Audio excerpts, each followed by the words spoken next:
Good evening, everyone. Very warm welcome to you all. I hope you've been keeping safe and well in this extraordinary and challenging time. My name's Susanna Warren, and I'm the Director of Music and Member Events at the Arts Club. It's wonderful that so many of you are joining us from all corners of the globe. We've got people from many countries across Africa, Kenya, South Africa, Botswana, Gabon, to name a few, all over the United States, Italy, Germany, Thailand, Switzerland, the UK, amongst others. For those of you who are unfamiliar with the Arts Club, it's a private members club in London, which was founded in 1863 by the likes of Charles Dickens and other artistic luminaries. And as well as having 4 restaurants and being renowned for its excellent food, it's always been a meeting place for people within the arts. And we hold lots of cultural events. And of course, due to the current circumstances, we're now doing our events online. Sustainability and conservation have been a really key part of our cultural programme in the last few years as well. So, welcome to tonight's webinar, The Illegal Wildlife Trade and Deadly Diseases, which is the first of a new series between Space for Giants and the Arts Club called Giant Conversations, where we're going to be exploring our relationship with the natural world. The Arts Club really is so proud to partner with the brilliant Space for Giants, and we've held events with them in the past, one debate on the Great Ivory War and another on killing for conservation. And it really is just incredible to see the work that they do and the brilliant speakers that they're able to bring together for these events, so we can all learn more about the integral subject that is wildlife conservation and how we can play our part in making a difference. If anyone has any questions over the course of the talk, please do type them into the Q&A box at the bottom of your screen, and Dr. Max will then field as many of them as possible amongst the speakers at the end. So I'll now pass you over to Dr. Max Graham, Space for Giants founder and CEO, who's going to be moderating the talk and will introduce you to our 3 world experts speaking today. Max, over to you. Thank you so much, Susanna. And thanks to the Arts Club for providing Space for Giants with this wonderful platform for our Giant Conversation webinar series. Thank you to all of those who've dialed in from all over the world. I'm so sorry that you aren't able to enjoy a delicious drink from the Arts Club's bar on this occasion. But I hope that you find something suitable from your fridge to help settle you into this evening's discussion.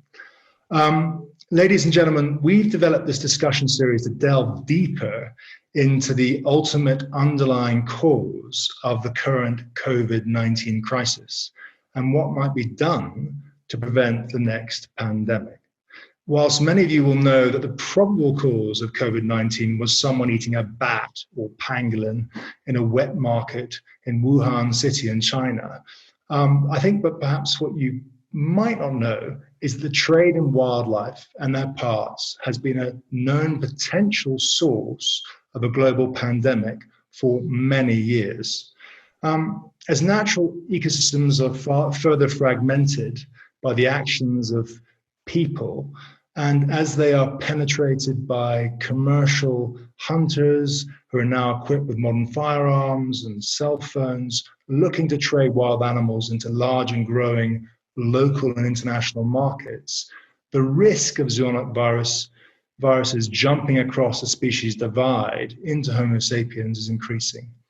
Climate change is obviously further compounding this risk. Space for Giants, it's an international charity that I found nearly 10 years ago in response to the loss of elephant habitat, works to protect the most important remaining natural ecosystems across 9 sub-Saharan African countries. And we've been at the coalface of combating the illegal wildlife trade. And this Giants conversation series brings together global leaders in their respective fields to help us to better understand the relationship between the illegal wildlife trade and deadly diseases in people. What can be done to stop the supply of wildlife into markets, and what can be done to stop demand for wildlife and their parts. So it's now my great honor to introduce our panelists for this evening's discussion.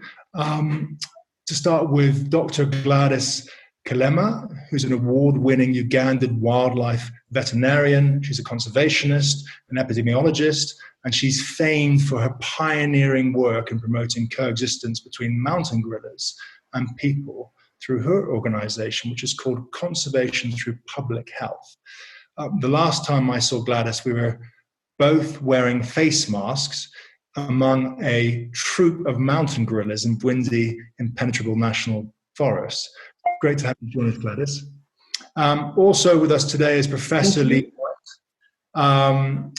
Lee's the architect of Africa's newest protected area network, and he's been at the forefront of the conservation of Africa's equatorial forests and their megafauna for many years. He's currently the presidential appointed Minister of Forests, Oceans, Environment and Climate Change in Gabon. And thank you so much for being here, Lee. And last but not least, it's my great pleasure to introduce Maxwell Gomera, who's the Director of Biodiversity and Ecosystem Services at the United Nations. He's got more than 20 years of conservation experience, and Max is very much at the coalface of policy analysis on the issues at the heart of this evening's discussion. So let's get started. Gladys, let me start with you. Why don't we get straight to it? What exactly is the link between the illegal wildlife trade and deadly disease? The illegal wildlife trade is very much linked to deadly disease, because when people go into forests or natural habitats of wildlife and come into contact with the wildlife, either as hunters or poachers, they expose themselves to diseases that would not necessarily have been transmitted from wildlife. And even some of these diseases can go back to the wildlife. 70% of the emerging infectious diseases come from animals, and a lot of it is from wildlife. So talking about some of these diseases, there's some of the ones that are better known, that have very short incubation periods and blood coming out of all the orifices, like Ebola or Marburg or anthrax. And these kill people very quickly. And you can get it by eating or touching an infected carcass. And not many, people die quickly, but majority die, but very few people die because everybody can see it. But when it comes to other diseases like coronavirus, it's much more complicated because 80% of people who have coronavirus are symptomatic, and especially in this most recent one. And so diseases can spread so much faster. And before you know it, so many people have it. And although not majority die, it can spread very quickly. But for example, we had an anthrax outbreak in Queen Elizabeth National Park, and over 300 hippos died in 2004. There was no sensitization, and it took a while to understand that it was anthrax. And 200 people got sick, and 6 people died. About 6 years later, there was another outbreak, and this time around, we all got into action. Our NGO, which prevents diseases between people and wildlife, joined the National Disease Task Force. We worked closely with Uganda Wildlife Authority, and hippos were quickly buried. People were sensitized not to eat meat from unknown sources, like in the market, and not to poach. They vaccinated cattle, and nobody died, and very few people got sick. So people can change when they realize that if they touch something or eat something, they're sick. So that was one of the cases that happened in Uganda. And when it comes to the coronaviruses, I guess when you talked about the bats and the pangolins and everything, there's lots of conspiracy theories going around. Some people think it came from a lab. Most of us believe it came from a wet market, a wet live animal market in Wuhan. And once you have animals which are caught, they're supposed to be in the wild, living freely, but you bring them into tiny little cages in a wet market. They're stressed, they're all crowded together. It's very easy for them to start shedding virus, and it can easily spread from bats to pangolins or any other species to other people. And so that's probably what happened with the case of COVID-19. But in the past, there's been SARS, severe acute respiratory syndrome, which again started in a province in China. And that one spread through a civet cat and affected about 30 countries around the world, 23 countries. And then there was MERS, which happened in the Middle East. SARS happened in 2003, MERS in 2012. And in the Middle East, there was a similar thing, probably came from bats, went to dromedary camel, and affected a number of people, and people died. But what made the coronavirus so contagious is it's spreading everywhere. There's air travel is much more frequent. It's a much more virulent virus. And what started in China is now devastating everybody around the world. And I think the only way, that we can try and stop all of this is by just trying to see how we with wild animals and natural contact with wildlife. It's supposed to be out in the wild, not in tiny cages. We shouldn't be consuming it. And so that's why COVID has really been a total wake-up call. As we speak now, there's over 3.7 million cases. Over 350,000 people have died in the space of 5 months. It may still keep going if people aren't careful as they ease the lockdowns. So yeah, it's a big problem, and we have to be so careful about, just getting things illegally, trading them anyhow, because we'll get all these deadly diseases. Thanks, Gladys. Yeah, that's really interesting. Lee, I want to go over to you because you're someone who's lived and worked at the coalface of conservation in Central Africa for most of your life. So you must have experienced the threat of some of the diseases that Gladys refers to. Can you tell us about the most serious situations you have faced regarding the threat of a deadly pandemic?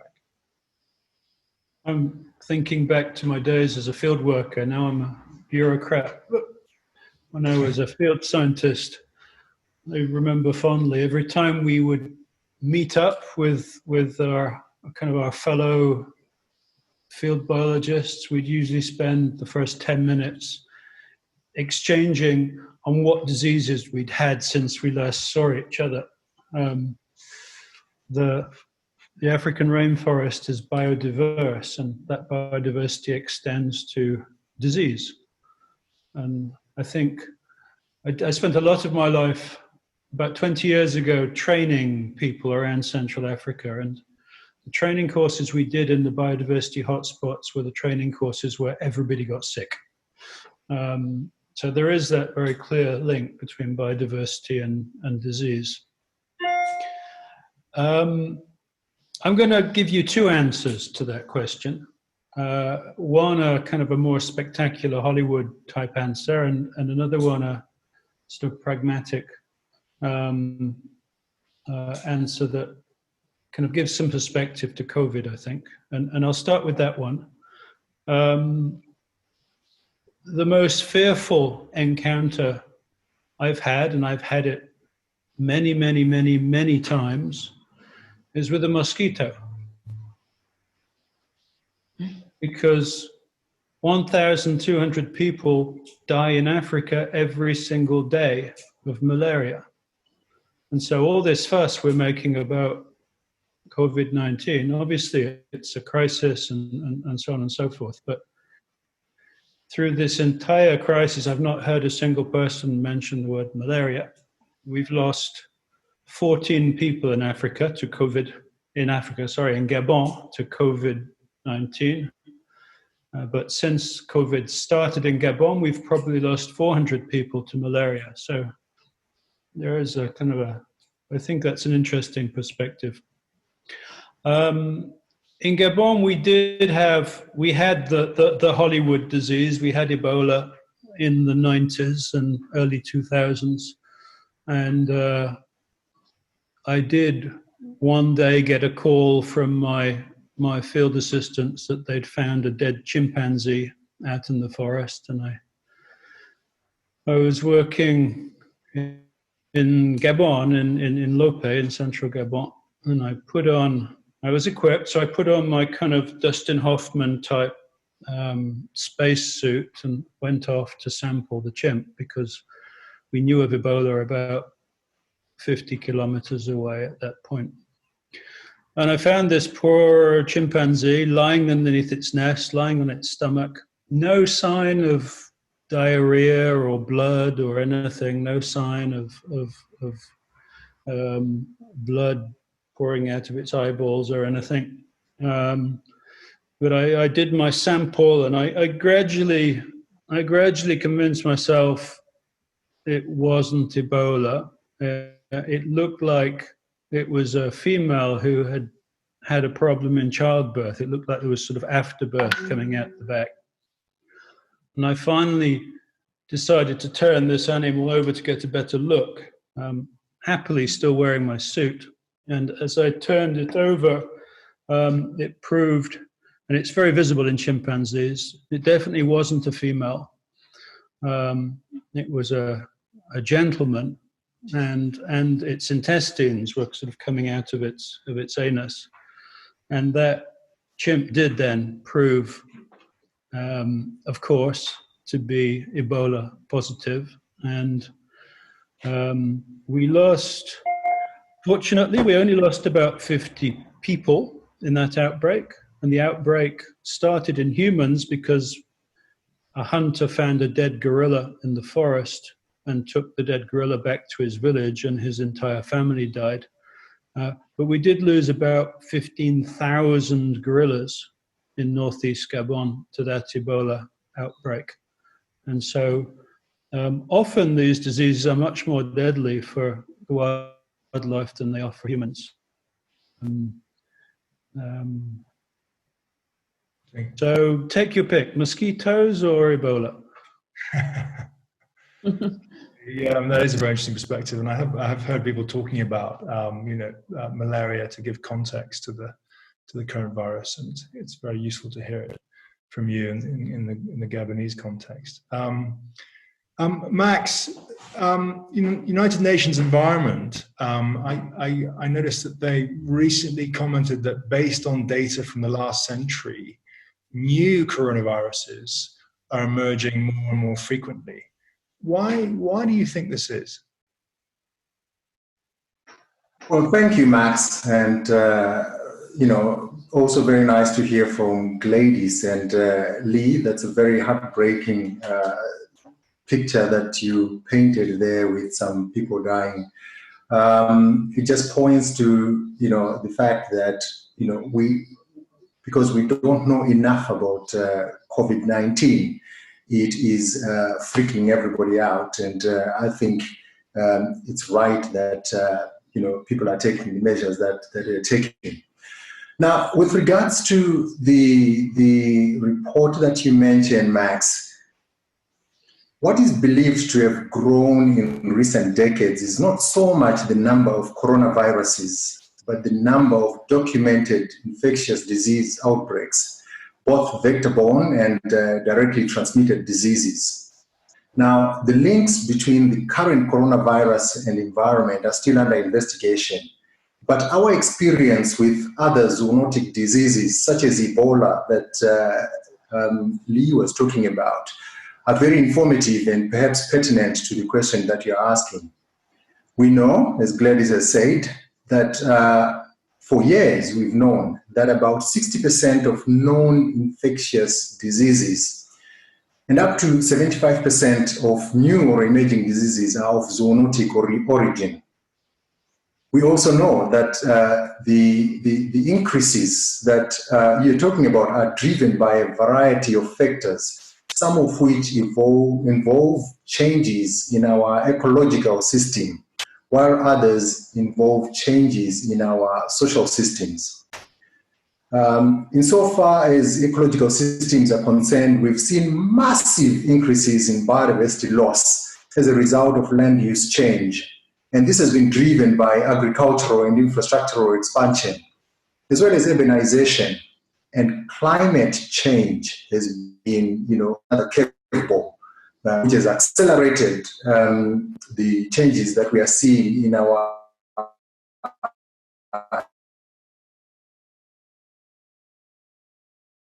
they appear like there's something distant that's happening in the intergalactical space somewhere and doesn't affect us immediately. But just to give you a sense of what the problem is.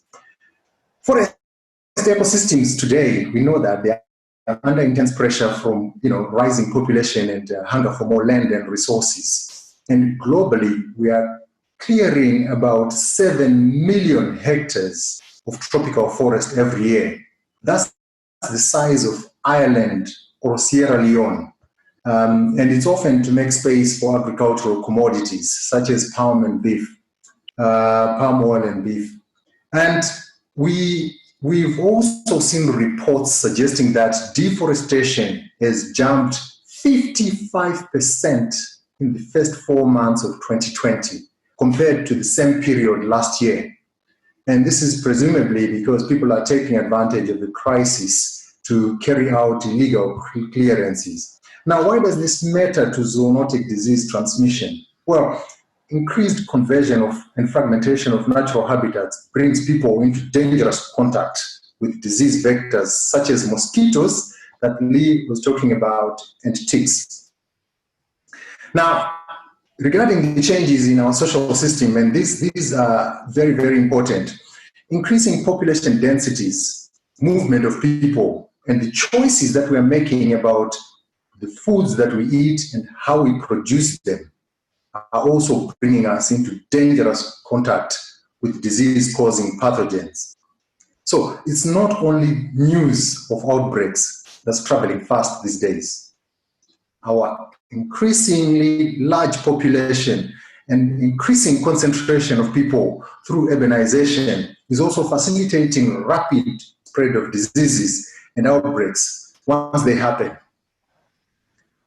And this is creating a perfect storm for the rapid spread of infectious disease outbreaks. And this is why, we wanted to send out the message that we sent out in the reports that you have referred to, Max. Back to you. Thanks, Max. Yeah, that's interesting. And I think, it's clear with that deforestation that you get a larger interface between people and wildlife too, and we know that now the rate of extraction of wildlife resources can accelerate with that increased interface with the natural world. So, it's very worrying, and it's very interesting that is an underlying cause of this increasing risk. Gladys, I want to sort of change gear now, and you offer quite a unique perspective that Lee alluded to, but because you've been studying and working with mountain gorillas all your life, you look at this risk of diseases through the lens of these animals you're protecting. And I'm conscious because I've had the good fortune to walk with you in the mountains of Uganda looking for rare highland gorillas. And I was wearing a mask and we were being told to social distance. It was very similar to the experience that many people are having now. I was so struck by that. Tell me, can you talk about these risks of deadly diseases transferring from people to gorillas? Because I think that gives us an idea of just how these viruses can jump. Yes, it was great taking you gorilla tracking that time. there is a very high chance of diseases spreading between people and gorillas and chimpanzees, because we share over 98% genetic material and can easily make each other sick. So actually, I was hired in 1996 as the first vet for the Uganda National Parks and Uganda Wildlife Authority, just because tourism had just begun and they were concerned about the threat of disease transmission between the people and the great apes. And actually, the biggest concern was a fatal flu coming from tourists who were going to come and visit the gorillas, a bit like coronavirus, COVID-19. So that's why I was hired. But however, what we found is the most immediate threat within 9 months of my employment was a skin disease in the gorillas, which resulted in a baby gorilla dying and the rest only recovered with treatment. Turned out to be scabies, Coptic mange.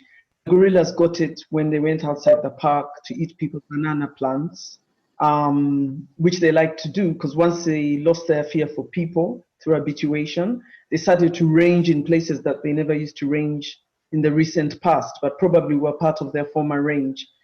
And Max mentioned very high population growth. That's a big problem in Bwindi. I think you must have noticed when you came, Max, a very hard edge. As you're driving, suddenly the community stops and the forest begins. And so the wildlife is always going out and mixing with people. And that's where they got it from. And it happened in another gorilla group, but luckily they all got it was. So that's one that happened locally within the local community. But in the past, there have been measles outbreaks in the Virunga mountain gorillas in the 1980s. They had vaccinated just to bring in. And even as far back as the 1960s, there was polio in chimpanzees, where Jane Goodall was in Gombe National Park. But more recently, there's been a human metapneumovirus virus that killed 2 gorillas in Rwanda. This was in 2011. And the strain was traced to South Africa, so it wasn't the local community, but possibly a tourist. And then in 2013, there was quite a lethal outbreak in the chimps in Kibale National Park, where 56 chimps got sick and about 9 individuals ended up dying. So that was quite a big one. Talking about coronaviruses, in 2016, when they did some studies in Ivory Coast, they found that there was a mild outbreak of a respiratory disease in chimps and turned out to be a human coronavirus, HCOV, 0C43. So not as virulent as the one we're having right now, but chimpanzees were affected, none of them died, and it came from people. And so, yes, coronaviruses or any kind of virus or disease can easily spread upon us. In people and great for us to go to the doctor than them, as I keep saying. And also in particular with this coronavirus, we find that the ACE2 receptors on people are very similar to great apes and other old world primates. That means that the SARS-CoV-2 can easily connect to them and make them sick, just like it's made people sick. So talking about masks, we did some research with students from Ohio University and University of Kent and found out that tourists were willing to wear masks. They increasingly became more willing to do it over the years. And this was really important because when you visit the gorillas, you're supposed to keep 7 meters away. But we found that 60% of the time, the tourists broke the rules. 40% of the time, the gorillas broke the rules, even if the tourists had been told. The gorillas will break the rules because they're so used to people. Some of them have known since they were babies and they like to frighten tourists, see their reaction. And so it's really important that we upgrade and everybody wears masks and it becomes mandatory. So just in March, when got the first outbreak, together with Uganda Wildlife Authority, International Gorilla Conservation Program and other NGOs, we held some training, and now the park staff, we got all of them to have masks, which were made by a local entrepreneur who had just lost her business with no tourists because tourism had ended and it's been suspended. No one is coming anyway. And then we gave her some business making masks. So she's quite happy about that. Enforced the thing of if you're coughing, you're not allowed in. Everybody's temperature is taken now because the very first index case in Uganda actually had a temperature but did not have cough or flu. And that we think can easily be done. And of course, hand washing and disinfection is continuing. And what has happened since that time, the park staff still have to visit the gorillas, even during the corona outbreak, to make sure they're healthy, to make sure they're not being poached, that people aren't putting out snares, which is likely to go up because people don't have any other alternative from tourism. You know, like a porter could get enough money in one day that they would make in a month from farming. So unfortunately, many people gave up farming and went just to tourism. So right now, this is quite fragile, not only for the health issues, but the poaching in general. And the gorillas, they don't know that there's COVID. They've been out twice. It is looking for banana plants. And so we've also trained the gorilla guardians, human gorilla conflict resolution teams, to safely herd them back when they come out. They also have masks, and they've been also trained communities where gorillas come out, working with village health and conservation teams. So Gladys, we realize now that contagious diseases can easily spread between wildlife and people. So we have to be very, very careful that when we let people into these fragile ecosystems, it's really managed carefully.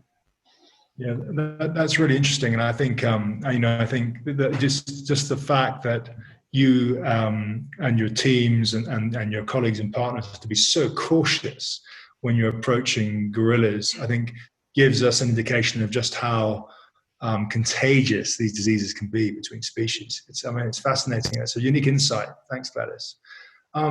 Just back over to you, Lee. You know, we've known that this threat of a pandemic emerging from eating a wild animal, it's been around for a long time, this threat. There have been special task forces created in the World Health Organization and various governments around the world just to deal with the potential risk of it. But just I want to ask you a very direct question. Why is it that people in Gabon eat wild animals? Why is it when you go to a market in Paris, the most expensive meat on sale is sanglier or chevreuil, the French bushmeat? Why is it that we eat venison in UK? It tastes good. It's good, healthy meat. A lot of it is good, healthy meat.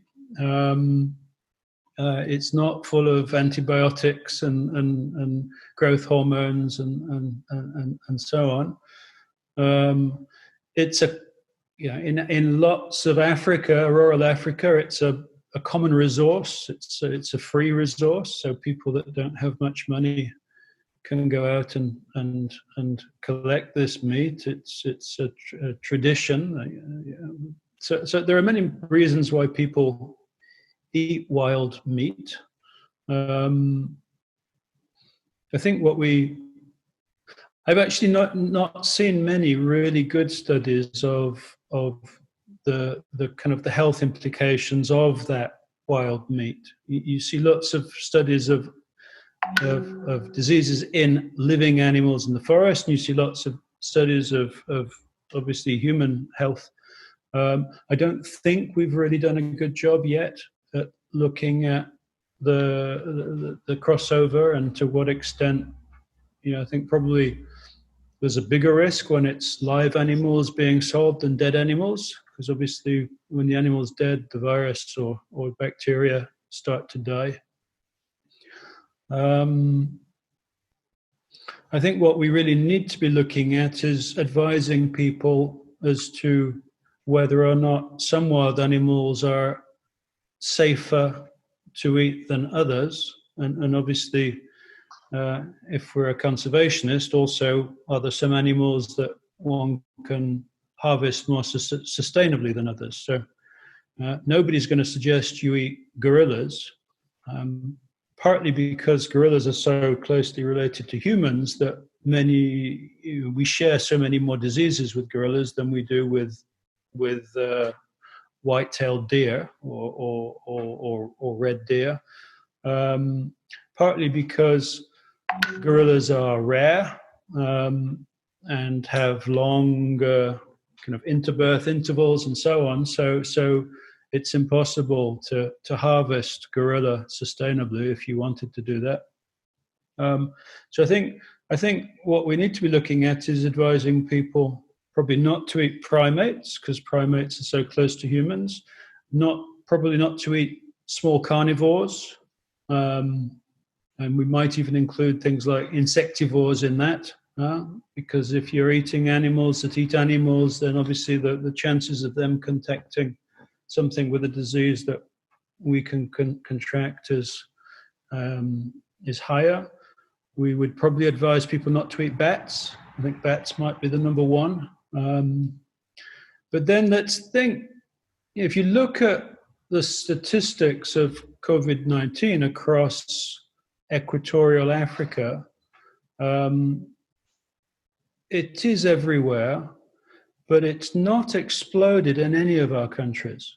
It's going up. We're just over 2,000 cases in Gabon with 14 deaths, but it doesn't seem to have gone exponential the way it has in many developed countries, in many cooler countries.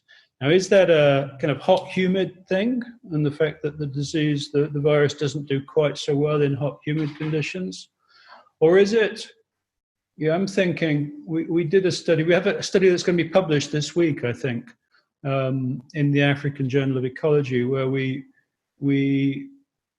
crawled into giant pangolin burrows, and our objective was to put radio collars on giant pangolins to study them. And to our astonishment, we discovered that these burrows go up to 25 meters underground. And we had these crazy biologists that crawled 25 meters underground into these giant pangolin burrows.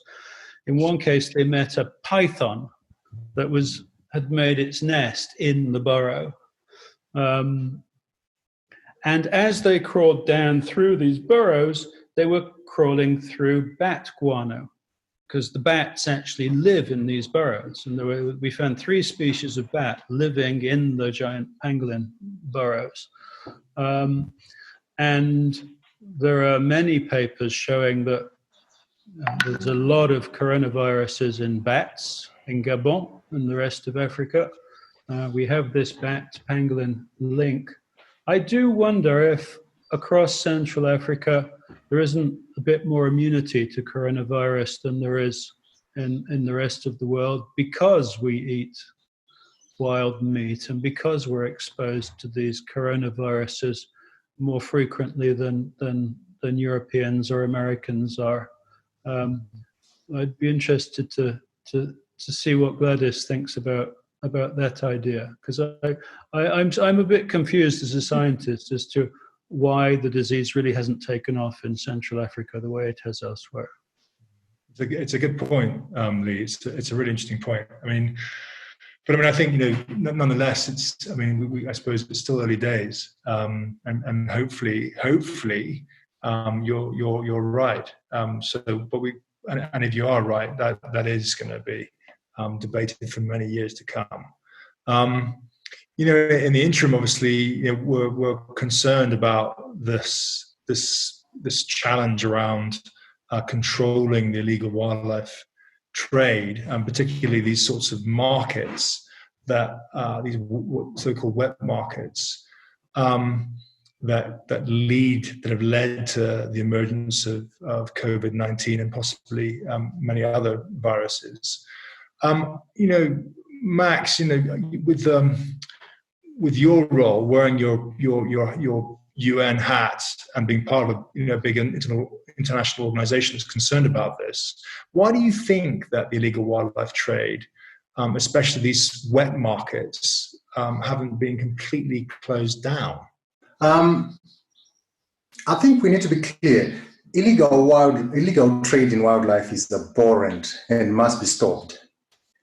It's not only robbing us of our wildlife heritage, but it's robbing poor countries and communities of livelihood opportunities.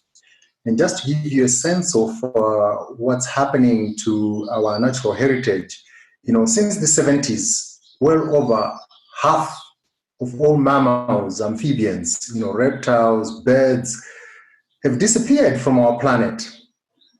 So dealing with the drivers, all the drivers of biodiversity loss is a priority and it's urgent. Now, regarding the illegal wildlife trade and wet markets that you've asked me about, I think it is important that we are clear what we mean by wet markets. And, wet markets are public places where billions of people around the world, including here in Cambridge, where I'm sitting, or in Paris, as mentioned by Lee, or in Nairobi, billions of people around the world go to wet markets to buy fish, chicken, vegetables, and other daily food supplies. However, some wet markets pose a health challenge. They not only sell fruit and vegetables, but they also sell live wildlife. It is these kinds of markets that are bringing pathogens into dangerous contact with human beings, and they need to be regulated. The World Health Organization has already recommended stepping up sanitary conditions at these markets, and some countries are also enacting stricter regulation, such as banning the trade of types of wildlife that are deemed risky, such as the primates that Lee mentioned and bats that he also mentioned. But why have we not had as much success with closing illegal trade in wildlife? Well, to my mind, there are lots of reasons, but there are also lots of opportunities to step up, post-COVID. First, I think we have underinvested in fighting the illegal trade in wildlife. This includes investing in problem animal control in some countries, investing in game guards, investing in surveillance, border control, a lot of other activities that we need to do to keep wildlife and wild spaces protected from criminals. This is not a new insight, but we do know that we've underinvested. Second, we've also underinvested, and this is very important, we've also underinvested and sometimes alienated a critical partner in fighting illegal trade in wildlife. And these are the communities who live with wildlife. Now, communities, especially across Africa, but it's the same across the world, rural communities have kept the conservation world alive, although they are all but invisible, when things are working well. But now it is time to genuinely empower those communities and equip them to play a central role in the protection of our wildlife, but also in development of wildlife economies and commerce, to ensure that they also have some means of offsetting the cost of living with wildlife. Third, illegal wildlife trade is in the hands of organized syndicates, and some of them operate beyond national jurisdiction. Now, in order for us to be effective, what we found is that we need the cooperation and collaboration of institutions beyond national borders. And we have some of these institutions in place already, such as the Convention on International Trade in Endangered Species, CITES, the UN Office for Drugs and Crime, UNODC. They are the instruments that we've put in place to help us. But these institutions are only as effective as the investment we make in them, including the funding and the commitment by member countries. Now, to give you a sense of the sort of gap that we have, the value of illegal trade in wildlife is estimated to be between $7 billion and $23 billion a year.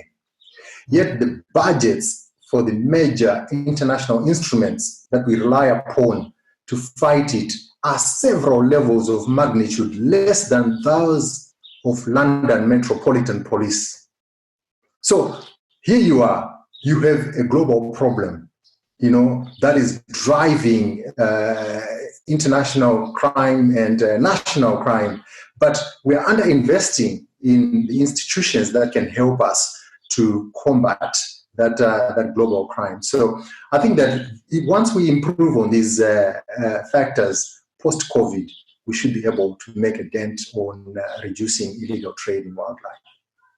Max, yeah, really interesting, and those figures are astounding. Actually, to have a $23 billion illicit trade being combated by a relatively small police force is astonishing. And I think now that the reality of the potential link between the wildlife trade and the emergence of this pandemic, which has brought the global economy onto its knees and trapped millions of us, all of us at home, and obviously tragically resulted in so many people losing their lives and many more. I think this may be an opportunity to actually finally take the illegal wildlife trade and more broadly the danger and threats to our natural world more seriously. Lee, I just want to ask you, given this connection that's been made, what do you think it's going to become easier for you to combat the bushmeat trade in Gabon? And is this something you're planning to do as the minister? It's not going to become easier quickly. With Ebola, people stopped eating monkeys for a while, but within a year they'd forgotten about it and went back to eating monkeys.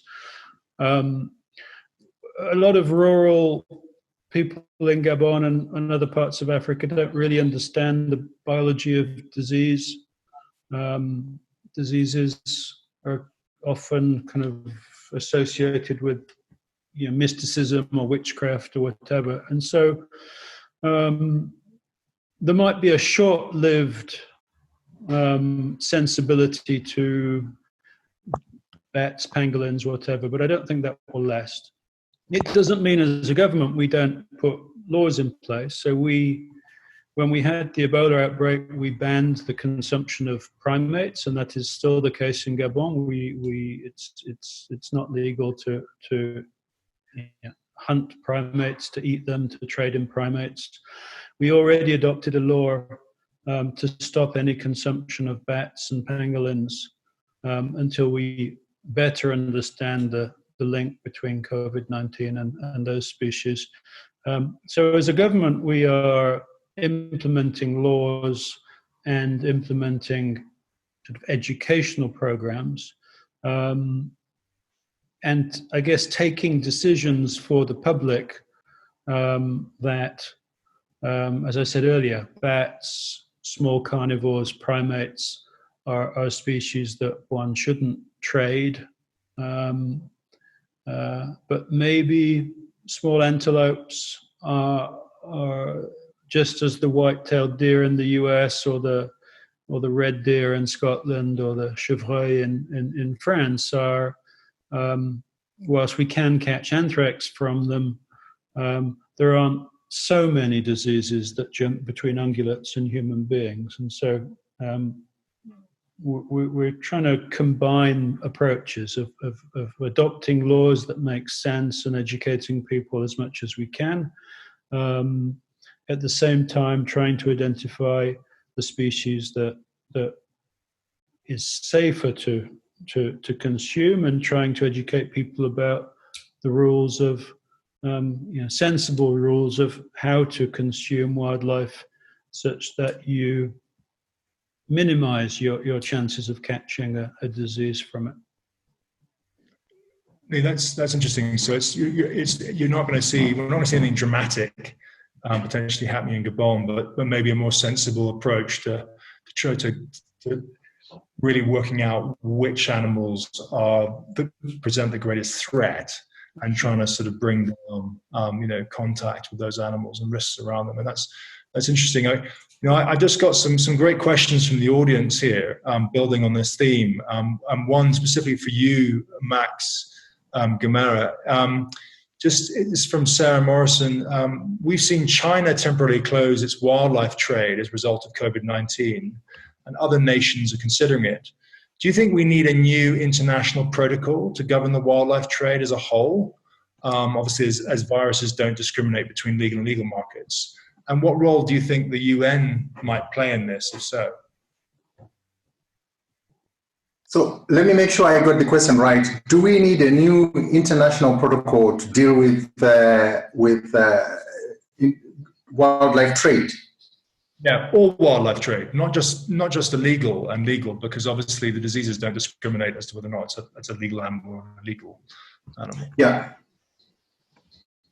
Yeah, well, let me first make a comment on the international instrument that we have, the most important one, or the most prominent one, being CITES. I think CITES is doing a good job in dealing with legal trade in wildlife. Certainly, the international trade in wildlife is doing a good job. I think we need a lot more resources to be invested in CITES because, you know, as you can see, the level of the problem and the magnitude is so big. But a lot of the problems that we are talking about are problems that actually happen at the national level, and there CITES does not have much jurisdiction. It's up to people like Minister Lee, to deal with those issues and put in the legislation that's needed. That said, we are also continuing, and the debate is on within the UN and outside with regards to what else can we do to strengthen the instruments that we currently have so that they are able to deal with both legal and illegal trade. We do have, you know, instruments for dealing with illegal trade like UNODC, which deals with crime.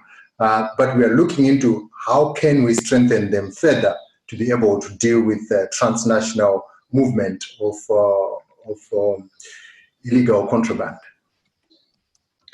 Yeah, that's interesting. So, I mean, it is interesting that China has this temporarily closed down these markets, and I suppose we're all going to be looking with great interest in the coming months and years, especially as things start to hopefully return to normal, as to what action is going to be taken globally and by national governments, because now this issue is. Whereas previously it was a fringe issue, now it's very much a mainstream issue. Yeah. So that was a good question. I think there's another question here, which I think is very, very interesting. Which is, I mean, it's Gladys. Really, this is something for you to think about. If we know that, and that there's an article that was recently written in the Guardian, and according to the source in that article, which was published 2 days ago, up to 70 million Africans alone get their protein from wildlife. Mm-hmm. So, presumably we have to be very careful to ensure that rural communities that depend on wildlife for their livelihoods don't get a raw deal here. I mean, Gladys, just to you, what do you think can be done to protect rural communities, given there is a high possibility of strengthening law enforcement around this issue? I think a lot of rural communities should be empowered to find ways that they can generate income that is not dependent on having to go into these forests to collect wildlife. And, something that we did with our NGO is we started Gorilla Conservation Coffee, where we basically work with farmers around the park, make sure that they get a good price for good coffee. And this means that they now don't have to go into the forest to poach, to collect firewood just to survive. And then we sell it to conscious consumers around the world who want to buy something connected to a cause, a good cause like gorilla conservation, and a donation goes back to support community health and gorilla health work. And even right now during the COVID pandemic, we've been able to continue to help these farmers because we've managed to get people like in the UK, Manny Robbins has been able to buy the coffee. It's traveled through cargo planes. And we're also encouraging communities to get back to farming. They had given up farming because of tourism, but we're telling them to get back to farming so that they always have a safety net in times when there's no tourism. Because tourism has always been floated as the best way to have eco-friendly livelihood that does not destroy the wildlife. But sometimes in cases of pandemics or insecurity, tourism goes down. And right now it's at a halt. So it's really, really important that we find other ways that people can survive outside tourism as well. But you have to find them alternatives, otherwise they'll have to keep going into the forest to catch wildlife. Yeah. No, I think this is a really, really important point. Is the need for these alternative livelihoods, especially if we're going to see law enforcement really step up, which I think we should expect given the risks. Well, look, guys. Again, I just want to thank our panelists so much for joining us and giving up their time. Really fascinating insights into this subject. Thank you so much. Want to give a big thanks to the Arts Club for hosting us, and I want to give a especially big thank you to everyone who's taken the time to tune in to listen to this first conversation in this series of Giant Conversations. Look out for the next series, the next episode in the series. We'll be having more talks with other leaders in their respective fields. We're going to be drilling into a lot more detail around how to stop the supply and the demand for wildlife, and hopefully these conversations can help to inform the sorts of actions we need to take collectively once we can get beyond the current crisis as to how to prevent the next one. Over to you, Susanna. And again, Gladys, Lee, Max, thank you so much for your time. Fascinating insights. Really, really great. Yeah, I just want to echo Max's words and say a huge thank you to Max, Lee, Gladys, and you, Max, for moderating it so beautifully. It was so fascinating and such an important discussion. As Max said, do keep an eye out on Space for Giants and Arts Club Instagrams for the next in the series.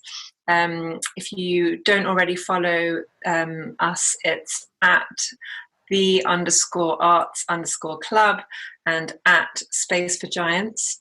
And if you'd like to write in any questions to the Space for Giants team, you can contact them at info@spaceforgiants.org. Thank you everyone for joining, and have a good day or night wherever you are.